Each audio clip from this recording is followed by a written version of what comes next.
नमस्कार बच्चों, मैं स्वागत करती हूँ आपका वाईफाई स्टडी विथ नंदिनी में।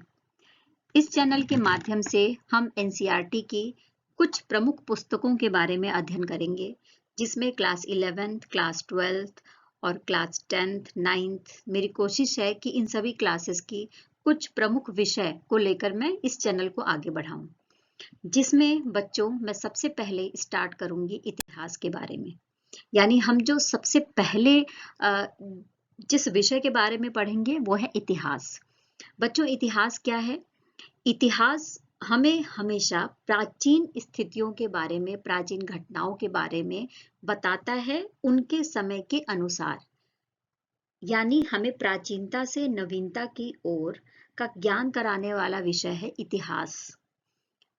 हमें अपने अतीत की गलतियों के बारे में बताता है, जिसे हम वर्तमान में सुधारते हैं और हम अपने भविष्य को संवारते हैं। इतिहास के जो जनक है बच्चों, वो हैं हीरोडोटस। कौन है? हीरोडोटस। हीरोडोटस कौन थे बच्चों? हीरोडोटस वो थे जो यूनान के रहने वाले थे और यूनान के प्रमुख विद्वान थे। साथ में ये एक इतिहासकार भी थे और एक भूगोलवेत्ता भी थे। यानी इनको इतिहास की भी जानकारी थी और इनको भूगोल विषय की भी जानकारी थी। इतिहास को हम 3 पार्ट में बांट कर अध्ययन करते हैं। यानी जब हम इतिहास को पढ़ने जाते हैं तो उसको हम 3 भागों में बांट देते हैं: प्राचीन काल का इतिहास, मध्यकालीन इतिहास और आधुनिक इतिहास। ठीक है? यानी इतिहास को इन उस कालक्रम के अनुसार 3 पार्ट्स में डिवाइड किया जाता है।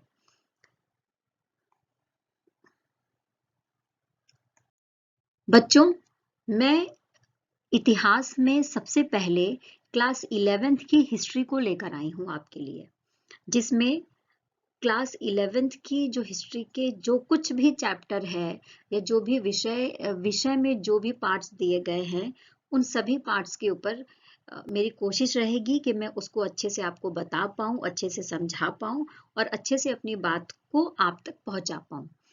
बच्चों, हमारी जो क्लास 11th की हिस्ट्री है, उस बुक का नाम है विश्व इतिहास के कुछ विषय, यानी थीम्स इन वर्ल्ड हिस्ट्री। यानी वर्ल्ड हिस्ट्री से रिलेटेड कुछ टॉपिक्स इसमें हैं, जिसके बारे में हम यहाँ पर चर्चा करेंगे। इसका जो फर्स्ट पार्ट है वो है प्रारंभिक समाज के बारे में। यानी वो समाज जो हमें मनुष्य के सुदूर अतीत के बारे में, लाखों साल पहले जो उसकी स्थिति थी उसके बारे में बताता है। और इसका जो सेकंड पार्ट है, इसका जो दूसरे जो चैप्टर्स हैं, उसमें जो प्रथम नगर जिसे कहा जाता है या मनुष्य का जो प्रारंभिक नगर जिसे कहा जाता है, मेसोपोटामिया के बारे में है, उसके कुछ शहर हैं, उनकी सभ्यताओं के बारे में है। और धीरे धीरे करके उस प्राचीन काल के बारे में इस पूरी बुक में बताने की कोशिश की गई है, जब मानव अपने आप को इस्टेब्लिश्ड कर रहा था, एक सुसभ्य जिंदगी को जीने के लिए आगे बढ़ रहा था। यानी मनुष्य ये कोशिश में लगा था कि वो किस तरीके से अपनी जिंदगी को सुधार सके, संवार सके और अपने आने वाली पीढ़ियों को एक अच्छा जीवन दे सके। इसी क्रम में आगे बढ़ते हुए आगे की इकाइयों में हम पौधों का उगाना, पशुओं का जो व्यापार होता था, पशुओं का जो पालना होता था, शिकार करना जो होता था, आग का आविष्कार था, धातुओं का प्रयोग था, इन सभी के बारे में इस चैप्टर में या इस बुक में दिए हुए चैप्टर्स में अध्ययन करेंगे। बच्चों, हमारा जो फर्स्ट चैप्टर है, यानी विश्व इतिहास के कुछ विषय में जो पहला चैप्टर है, उस चैप्टर का नाम है समय की शुरुआत से। बच्चों, इस चैप्टर में हम मानव, आधुनिक मानव, जीवाश्म, प्रजाति, होमोनिड, ऑस्ट्रेलोपिथेकस आदि के बारे में पढ़ेंगे। यानी हम इसमें जो मानव का विकास हुआ है, किन किन प्रजातियों से होते हुए आज मानव इस प्रारूप में पहुंच गया है, इस शारीरिक बनावट के रूप में पहुंच गया है, उन सभी प्रारूपों के बारे में और उन सभी प्रजातियों के बारे में पढ़ेंगे। बच्चों, सबसे पहले 56 लाख वर्ष पहले माना गया कि पृथ्वी पर ऐसे प्राणियों का प्रादुर्भाव हुआ जिन्हें हम मानव कह सकते हैं। यानी मानव से मिलता जुलता जो रूप दिखाई दिया सबसे पहले इस धरती पर, वो था 56 लाख साल पहले। और आधुनिक मानव का जो समय बताया गया है वो 1 लाख से 60,000 साल पहले माना गया है। अब प्रश्न उठता है हमारे सामने कि किस प्रकार से हम ये तय करते हैं कि इतिहास को समझें कैसे। तो इस स्थिति को समझने के लिए या मानव के उस विकास को समझने के लिए हम दो मॉडल या दो सिद्धांत अपनाते हैं, जिसमें पहला है क्षेत्रीय निरंतरता मॉडल सिद्धांत। क्षेत्रीय निरंतरता मॉडल सिद्धांत यानी ये कहा गया है कि अनेक क्षेत्रों में अलग अलग स्थानों पर मानव की उत्पत्ति हुई। यानी ये सिद्धांत ये मानता है कि अलग अलग क्षेत्र थे दुनिया में और उन अलग अलग क्षेत्रों में अलग अलग मानव का विकास हुआ है या उनकी उत्पत्ति हुई है। इसी क्रम में एक दूसरा भी सिद्धांत है जिसको कहा जाता है प्रतिस्थापन का सिद्धांत। प्रतिस्थापन का सिद्धांत यानी रिप्लेसमेंट मॉडल। रिप्लेसमेंट मॉडल में ये कहा गया कि जो मानव का उद्भव प्लेस है, यानी जो जन्मस्थली है मानव की, वो है अफ्रीका। और अफ्रीका से ही मानव भिन्न भिन्न इलाकों में फैल गया, यानी अफ्रीका से ही ये दूसरे महाद्वीपों में जाकर बस गया। अब क्वेश्चन आता है कि जो आदि मानव के इतिहास को जब हम पढ़ते हैं तो वो कौन से सोर्सेज हैं जिसके माध्यम से हम उसके इतिहास को समझने की और पढ़ने की कोशिश करते हैं। तो वो जो स्रोत हैं, पहला है जीवाश्म यानी जिसको फॉसिल, पत्थर के औजार और आदि मानव द्वारा गुफाओं में की गई चित्रकारियां। अब हमारे सामने क्वेश्चन आता है कि जीवाश्म किसे कहते हैं। जीवाश्म का मतलब होता है पुराने पौधे, जानवर या मानव के उन अवशेषों या छापों के लिए प्रयुक्त किया जाता है जो एक पत्थर के रूप में बदलकर अक्सर किसी चट्टान में समा जाते हैं और फिर लाखों सालों तक उसी रूप में पड़े रहते हैं। इसका मतलब बच्चों, वो पुराने पौधे, जानवर या मानव जो मृत हो चुके हैं, मर चुके हैं और उनके अवशेष लाखों सालों तक चट्टान में दबे हैं, पत्थरों के बीच में दबकर समाकर एक चट्टान के रूप में अवतरित हो गए हैं, वो क्या है, वो जीवाश्म कहलाता है। इसके बाद क्वेश्चन आता है कि वो कौन लोग हैं जो इतिहास के बारे में बताते हैं। खोज कौन करता है, कौन किसी भी वस्तु को देखकर, किसी भी घटना को देखकर, वो वस्तु को देखकर किस तरीके से उसका जो टाइम पीरियड है वो कौन निकालता है, उन चीजों को कौन निकालता है, उन चीजों से अध्ययन कौन करता है, तो वो है पुरातत्वविद। यानी यह वह वैज्ञानिक है जो मानव इतिहास का अध्ययन खुदाई से मिले अवशेषों के अध्ययन के द्वारा करता है। यानी खुदाई से जो कुछ भी अवशेष इंसान को मिलते हैं, उस अवशेषों का अध्ययन करने वाला जो वैज्ञानिक है, जो विद्वान है, वो है पुरातत्वविद। उस वस्तु का अध्ययन करते हैं, उनके समय के बारे में बताते हैं और फिर समय के साथ साथ में उससे जुड़ी जो घटना है उसके बारे में भी हमें बताते हैं। मानव इतिहास को पढ़ने में, समझने में एक बहुत ही प्रमुख जैव वैज्ञानिक थे जिनका नाम था चार्ल्स डार्विन। चार्ल्स डार्विन एक जैव वैज्ञानिक थे और उन्होंने जो बुक लिखी उसका नाम था on the origin of species. और ये बुक कब प्रकाशित हुई थी बेटा? ये बुक प्रकाशित हुई थी 24 नवंबर 1859 को। अब जिसमें इन्होंने कहा कि जो मानव का विकास हुआ है वो जानवरों के क्रमिक विकास से हुआ है। यानी जानवर ही अलग अलग रूप बदलकर उनके शारीरिक बनावट में जलवायु के अनुसार परिवर्तन आया और धीरे धीरे उसने मानव का रूप ले लिया। इनकी एक थ्योरी है योग्यतम की उत्तरजीविता, जिसमें ये कहते हैं कि इस धरती पर वही जीव जीवित रह पाया जो प्रकृति के अनुसार, या ये कह सकते हैं कि जलवायु में जो कुछ भी परिवर्तन हुए उसके अनुसार अपनी शारीरिक जरूरतों को, शारीरिक बनावट को ढाल पाया, उसके अकॉर्डिंग वो बन गया, वही जीव जंतु, पशु पक्षी, पेड़ पौधे जीवित रह पाए।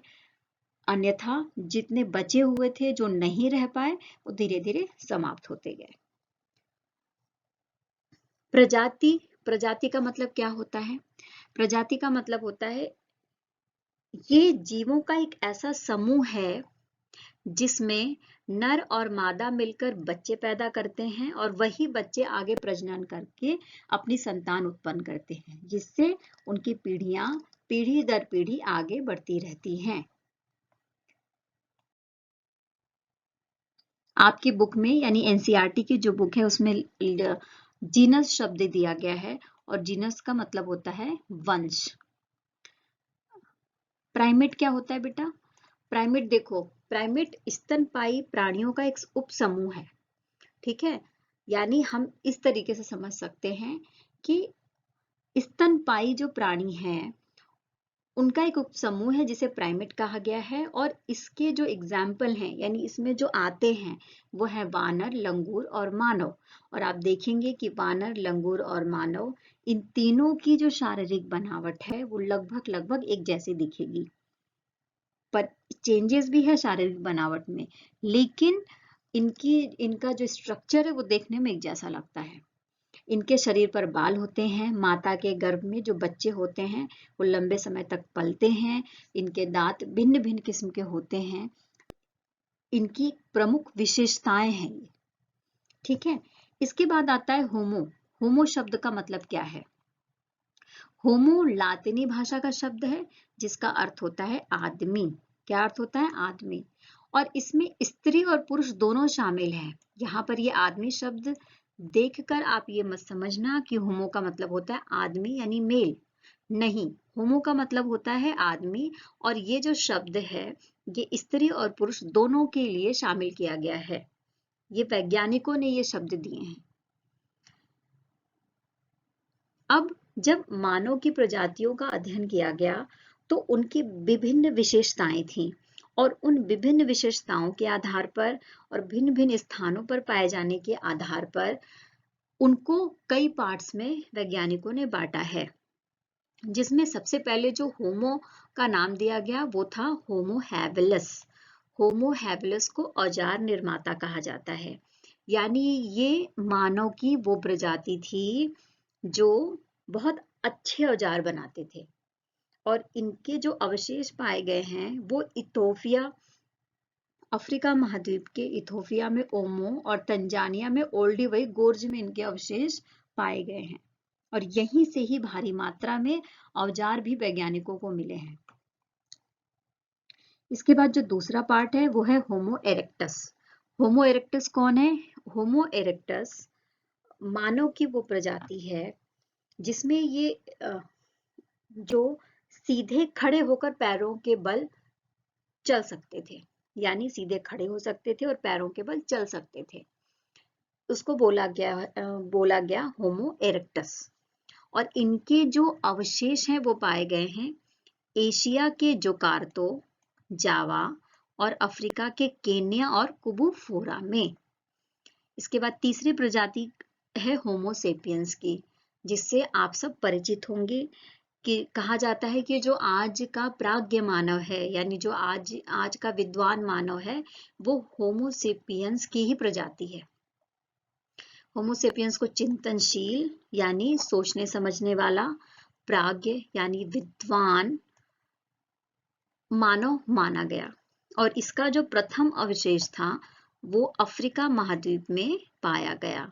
यानी इससे हम सबको बहुत अच्छे से ये बात समझ में आ रही है कि अफ्रीका महाद्वीप मानव के ओरिजिन के लिए, उसके विकास के लिए, उसकी विभिन्न प्रजातियों के जन्म के लिए बहुत ही एक इम्पॉर्टेंट प्लेस है। यहाँ पर ये जो मैप है बेटा मैंने एनसीईआरटी की बुक से लिया है आपकी। इसमें मैप में दिखाया गया, देखो इथोपिया के बारे में हमने पढ़ा, इथियोपिया जिसके बारे में पढ़ा, और ये इथियोपिया जो अफ्रीका महाद्वीप में है जहाँ से होमो हैबिलिस पाए गए हैं।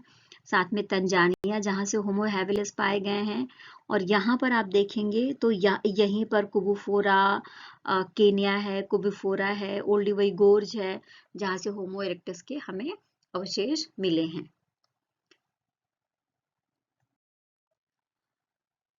अब नेक्स्ट आता है होमोनिड क्या है।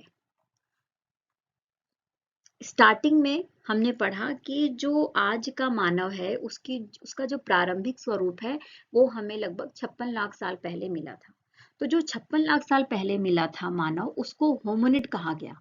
और होमोनिड जो था वो होमोनिडेई नामक परिवार का सदस्य था। और इसके जितने भी इसकी प्रजातियां थी या इसके जितने भी रूप थे वो सब मानव प्राणी के थे। यानी जो मानव प्राणी की विशेषताएं हैं उससे मिलती जुलती इसकी विशेषताएं थी। अब होमोनिडों के अफ्रीका में उद्भव के 2 प्रमाण मिले हैं। यानी ऐसे वो कौन से प्रमाण हैं जिसके माध्यम से हम ये कह सकते हैं कि जो होमोनिड है वो अफ्रीका में पैदा हुए थे।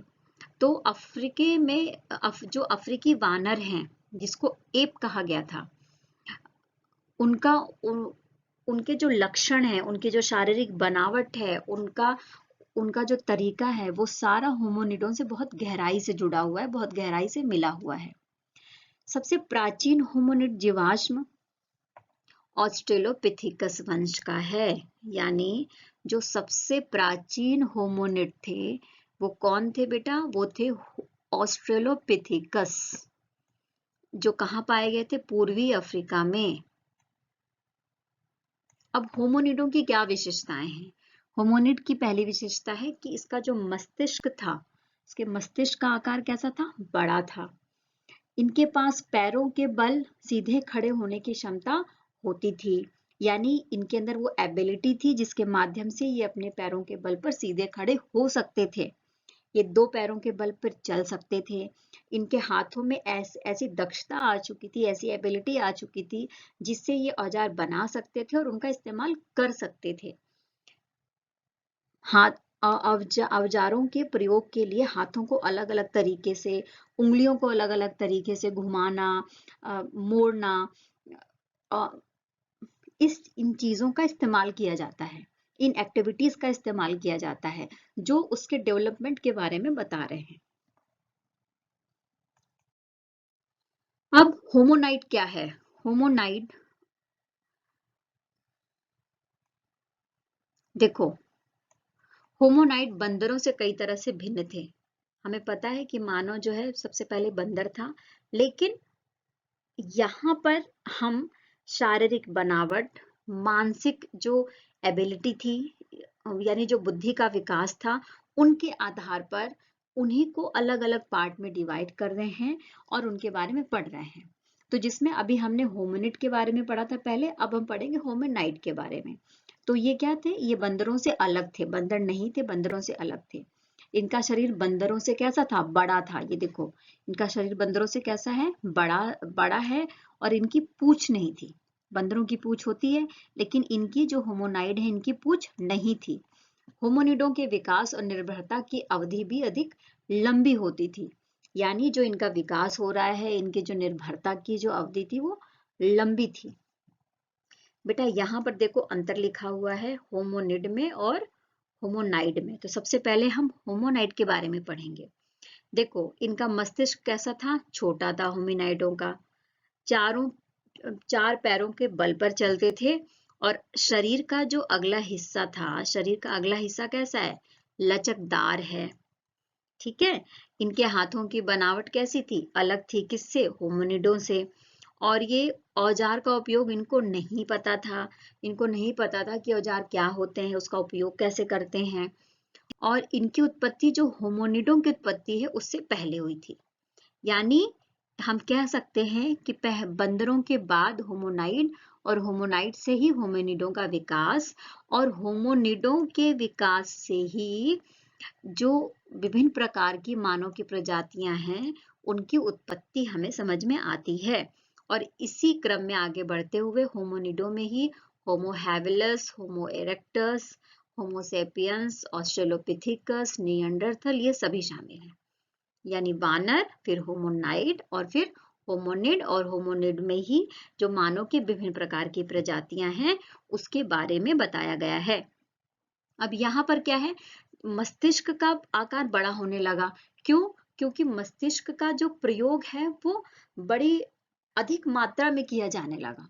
तो जिस शरीर के अंग का प्रयोग ज्यादा होगा वो शरीर का अंग अपने आप डेवलप हो जाएगा। तो यहाँ पर देखो मस्तिष्क का आकार कैसा हो गया, बड़ा हो गया। अब इनके पास क्या, अब इनके पास वो एबिलिटी आ चुकी थी कि ये सीधे पैरों के बल खड़े हो सकते थे और अपने पीछे के दो पैरों के बल पर चल सकते थे। इनके हाथ में एक अलग किस्म की एबिलिटी आ चुकी थी जिसकी वजह से ये हथियार बना सकते थे और उनका इस्तेमाल भी कर सकते थे। और इनकी जो उत्पत्ति है वो लगभग 56 लाख वर्ष पूर्व मानी गई है। और इस 56 लाख वर्ष पूर्व से आप ये अंदाजा लगा सकते हैं कि ये बिल्कुल मानव का प्रारंभिक रूप है जिससे विकसित होकर आगे धीरे धीरे धीरे धीरे मानव के विभिन्न रूप हमारे सामने आए हैं। इसके बाद आता है ऑस्ट्रेलोपिथिकस। ऑस्ट्रेलोपिथिकस के बारे में हमने पहले भी पढ़ा था, जिसमें हमने पढ़ा था कि ऑस्ट्रेलोपिथिकस जो है होमिनिडों का पहला वंशज था। ठीक है, अब देखो यहाँ पर क्या लिखा है। यहाँ पर लिखा है कि ऑस्ट्रेलोपिथिकस में जो ऑस्ट्रल शब्द है वो लातिनी भाषा का शब्द है जिसका अर्थ होता है दक्षिणी, और पिथिकस जो है वो यूनानी भाषा का शब्द है जिसका अर्थ होता है वानर। ओके, यानी अगर हम इसको मिला के पढ़ें तो इसका मतलब हुआ दक्षिणी वानर। और क्योंकि मानव का जो आद्य रूप है उसके जो सबसे ज्यादा जिसमें लक्षण थे, जिसमें मतलब जो बिल्कुल जो दिख रहे थे वो थे ऑस्ट्रेलोपिथिकस के अंदर। इसीलिए ऑस्ट्रेलोपिथिकस का मानव का सबसे प्राचीन रूप कहा जाता है। यहाँ पर देखो ऑस्ट्रेलोपिथिकस और होमो में अंतर बताया गया है। अब यहाँ पर आप समझने की कोशिश करिए कि ऑस्ट्रेलोपिथिकस आप ये समझेंगे कि सबसे प्राचीन रूप है और होमो इसके बाद आए। ठीक है, अब इसके साथ में देखो क्या है, पहले ऑस्ट्रेलोपिथिकस के बारे में पढ़ते हैं। मस्तिष्क होमो की अपेक्षा क्या था, इनका बड़ा था। ठीक है, ये बुद्धिमान कम थे होमो से, जबड़े इनके भारी थे, दांत इनके बड़े थे, जो हाथों की दक्षता थी वो सीमित थी, सीधे खड़े होकर चलने की क्षमता अधिक नहीं थी इनके पास, और ये अपना अधिक से अधिक समय कहाँ पर गुजारते थे बच्चों, पेड़ों पर गुजारते थे। और यहाँ पर देखो क्या लिखा है, इनका जो मस्तिष्क था होमो का, इसकी अपेक्षा ऑस्ट्रेलोपिथिकस की अपेक्षा कैसा है, छोटा है। ये बुद्धिमान ज्यादा है और इनकी जो याददाश्त है वो ज्यादा है। इनके जो जबड़े हैं वो हल्के हैं। जबड़े हल्के कब होंगे, तब होंगे जब इन्होंने धीरे धीरे खाने को पकाकर खाना स्टार्ट किया होगा। क्योंकि पहले क्या थे, पहले ये सिर्फ मांसाहारी थे, सिर्फ मांस खाते थे, कच्चा मांस खाते थे। अब इन्होंने मांस को पकाकर खाना सीख लिया है, तो इससे जबड़े क्या हो गए, हल्के हो गए, दांत क्या हो गए, छोटे हो गए, और हाथों का अच्छा उपयोग करना आ गया। क्यों? क्योंकि औजार बनाना सीख लिया था, और ये सीधे खड़े होकर चलने की इनके अंदर एबिलिटी भी विकसित हो गई थी। अब यहाँ पर आपकी एनसीईआरटी की बुक में एक स्टोरी दी गई है जिसका नाम है ऑस्ट्रेलोपिथिकस की खोज। सबसे पहले ये देखो कि ये स्टोरी लिखी किसने, तो ये स्टोरी लिखी है एल.एस.बी. लिकी ने, और जिसकी बुक का नाम है finding the world's earliest man, जिसमें लुइस लिकी हैं और ये एक स्टोरी लिखते हैं और ये कहते हैं कि किस तरीके से इन्होंने ऑस्ट्रेलोपिथिकस की खोज करी थी। लगभग ये 23 साल तक इन्होंने ऑस्ट्रेलोपिथिकस की खोज में बिता दिया, लुइस लिकी और इनकी जो वाइफ थी मेरी, इन्होंने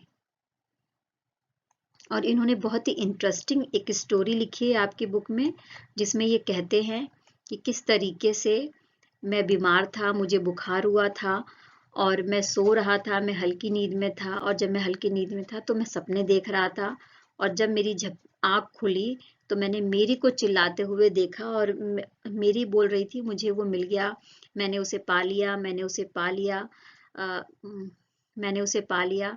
फिर मैंने बोला क्या पा लिया, यानी लुइस लीकी ने बोला कि क्या पा लिया, तो वो कहती है वही जिसे हम 23 सालों से खोज रहे हैं, उसके दांत मुझे मिल गए हैं, उस आदमी के दांत मुझे मिल गए हैं।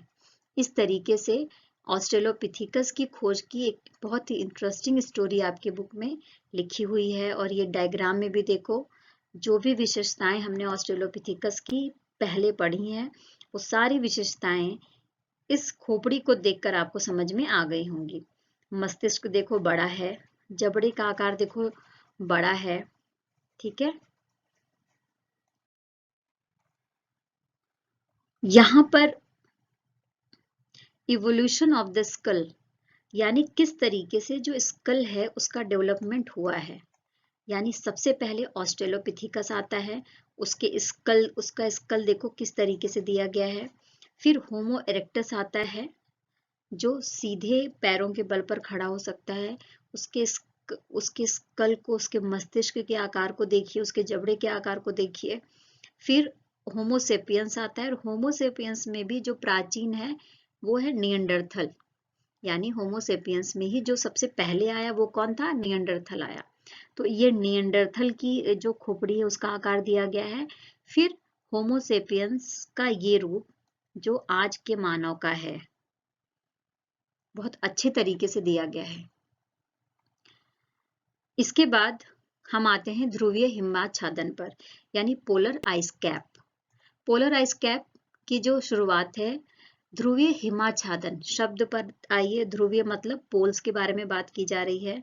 पोल कौन से, दो पोल होते हैं। जब अर्थ का मैप आप देखेंगे तो आपको दो पोल दिखेंगे, एक है साउथ पोल और एक है नॉर्थ पोल, ठीक है। अब यहाँ पर दिया गया है कि हिमयुग, हिम का मतलब होता है बर्फ, और युग मतलब यानी बर्फ का जो टाइम पीरियड है उसके बारे में बात की गई है यहाँ पर। तो कहा जाता है, पुरातत्वविद और वैज्ञानिक हमें ये बताते हैं कि जो हिमयुग का आरंभ हुआ वो 25 लाख साल पहले हुआ था, ठीक है। और ध्रुवीय हिमाच्छादन से क्या हुआ, यानी जब बर्फ की चादर ध्रुवों पर बिछ गई तो उससे क्या हुआ कि पृथ्वी का बहुत बड़ा हिस्सा बर्फ से ढक गया, और इससे जलवायु यानी जो क्लाइमेट था और जो वनस्पतियां थी उनकी स्थिति में बड़े बड़े परिवर्तन आने लगे। अब जब बर्फ पड़ेगी तो उसका असर टेम्परेचर पर क्या होगा, टेम्परेचर अपने आप कम हो जाएगा, और जो रेनफॉल है या जो वर्षा है वो भी क्या हो जाएगी, कम हो जाएगी। अब इस स्थिति की वजह से धीरे धीरे क्या होने लगा, जंगल कम होने लगे, और जंगल की जगह पर घास के मैदानों का जो क्षेत्रफल था, यानी घास के मैदानों का जो एरिया था वो अपने आप बढ़ने लगा।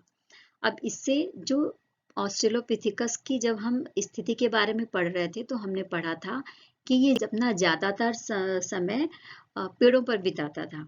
अब जंगल कम होने लगे तो जाहिर सी बात है कि इसको रहने के लिए वो जंगल चाहिए थे, और वो धीरे धीरे खत्म होने लगे। तो ऐसी स्थिति में इसका जो रूप है धीरे धीरे समाप्त हो गया, और इसकी जगह धीरे धीरे नई प्रजातियों का जन्म हुआ। और इन नई नई प्रजातियों में कौन आए, नई नई प्रजातियों में आए होमो के विभिन्न रूप, जिसमें हमने पढ़े थे होमो हैबिलस, होमो इरेक्टस, होमो सेपियंस, निएंडरथल, ये सारे रूप यानी ये सारी प्रजातियों के बारे में हमने पढ़ा। इसके बाद हिमयुग के अंत के बारे में बात की गई है, एंड ऑफ आइस एज। कहा जाता है कि जो हिमयुग का अंत है वो 13,000 वर्ष पहले हो गया था, और जैसे ही हिमयुग का अंत हुआ, हिमयुग के अंत के साथ क्या हुआ होगा, सीधी सी बात है कि हमने देखा कि हिमयुग आने से बर्फ की चादरें बिछ गई थी। अब हिमयुग खत्म होगा तो चादरें हटी, टेम्परेचर धीरे धीरे बढ़ा होगा, वर्षा की मात्रा बढ़ी होगी, तो इससे जो घास के मैदान थे उन घास के मैदानों में कुछ ऐसे पेड़ पौधे अपने आप, जंगली जिसको पेड़ पौधे या फूल जिसको आप बोलते हैं, वो अपने आप उग गए होंगे। तो धीरे धीरे मनुष्यों ने खेती करना स्टार्ट किया होगा, और जब खेती करना स्टार्ट किया होगा तो उसके साथ में ही पशुपालन करना भी स्टार्ट कर दिया होगा। यहीं से स्टार्ट होता है कि मानव का विभिन्न प्रजातियों के रूप में कैसे आविर्भाव हुआ, मानव का जो शारीरिक बनावट था, उसके बुद्धि का जो इस्तेमाल था, वो किस तरीके से धीरे धीरे आगे बढ़ा, किस तरीके से जलवायु का उसके ऊपर असर हुआ, और उस क्लाइमेट चेंज की वजह से मानव की प्रजातियों का उद्भव और विनाश भी हमने देखा, विकास भी देखा, और धीरे धीरे किस तरीके से मानव अपने असली रूप में, जिस रूप में आज है, वो धीरे धीरे आने लगता है, यानी खेती करना और पशुपालन करना स्टार्ट करने लगता है। बच्चों, आज की वीडियो में बस इतना ही। इसका जो नेक्स्ट पार्ट है वो दूसरी वीडियो में बताया गया है, और आई होप कि आपको इस वीडियो में बताई गई सारी बातें अच्छे से समझ में आई होंगी, टॉपिक्स क्लियर हुए होंगे, और जो भी आपके डाउट हैं, जो भी चीज़ें क्लियर नहीं हो रही हैं, तो उसके लिए आप मैसेज कर सकते हैं। अगर आपको ये वीडियो अच्छी लगी हो, मैं जो कहना चाह रही हूँ या सब्जेक्ट से रिलेटेड आपको समझ में आया हो, तो आप इस चैनल को लाइक करिए और सब्सक्राइब करिए। Thank you.